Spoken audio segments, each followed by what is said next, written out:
Hello, I'm Jasmine Bogard. I and my partner Emily Allen will be discussing the 2x2 competing value framework along with the different organizational cultures, and then tie that in with each other and discuss how briefly how organizations can maintain that culture type. The 2x2 framework is a convenient and efficient way for leaders, organizations, competitors to evaluate a certain organization or a certain leader and see what they value and how they have output or produce output based on those values. Leaders gravitate towards one or more of the different quadrants over time by developing mental models and behavioral competencies that align with those various quadrants. Organizations develop a dominant culture and core competencies and strategic intent according to the respective quadrant that they're in. And as the leader goes, so the organization goes, and then as I kind of referred to earlier, so that output also goes. And as I mentioned, the 2x2 framework is a convenient way to kind of be able to either predict or to be able to delineate and tell how an organization and how a leader thinks and how and what they value. If you look at the framework, it is there's a lot of information to be able to dissect different organizations and different leaders.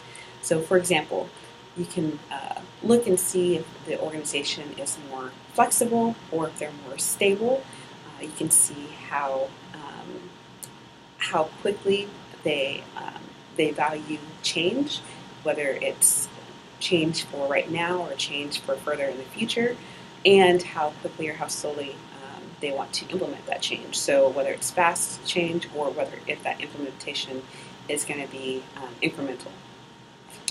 For the organizational types, according to our book, there are some general types that we can discuss, and then there are also specific types. So for the general types, there are, it's again a quadrant, and there are spectrums that goes into solidarity and sociability.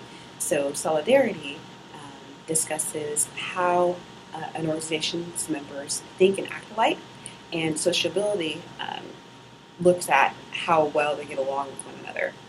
So I would argue that ideally you want an organization's members to be high in both sociability and solidarity to create the best efficiency, whether it's working together, teamwork, and output. So making sure everyone's on the same page. But we'll discuss what we may be able to see or what different quadrants in the competing values may lend toward, or how they may lend towards the different organization types or the different culture types. And there are also specific types because there are several different organizations and several different types of cultures. So the book gives us more specific culture types that we can look at and evaluate. So the two tensions in the 2x2 framework that I'll be discussing are the top right and the bottom left. So for the top right, you have the tension, for those two quadrants, you have the tension that can be questioned or inquired. How much innovation will an organization have? So for the top right, the create quadrant, that is a really flexible organization and they're out externally focused. So a leader in that organization is about usually is about innovation. They're about getting the product out quickly and implementing change quickly. So the organization may be a first mover in an industry. They may be about innovation, innovation, innovation. So the output, therefore, again, would be being that first mover. So for a specific culture type, a general culture type, we may see a network culture. So if they are friendly, the workers are friendly, but they may think differently because there's encouragement to be that innovator and to think on your feet and take risks and just be the first in the industry. So with the network, they are high in sociability but low in solidarity.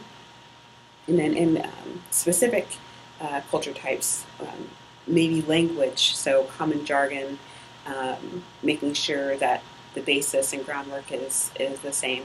Um, and then, so yeah, they may share language, and that may lend to how that culture can be maintained.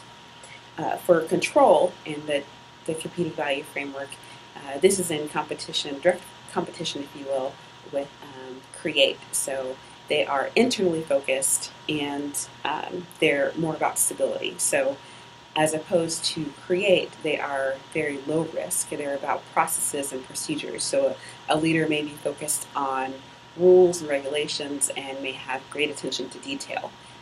In an organization may be more about sustainability and making sure things are done correctly and right. And change may be incremental, will probably be incremental and slow in this organization type. Um, so for a general culture, we may be able to see a mercenary. So for example, if employees think alike, but they aren't really friendly towards one another. So that'd be low in sociability and high in solidarity. So we have these rules that are guiding us, but we don't really get along. So I can work with you, but I probably won't really hang out with you, just because we have these guiding principles.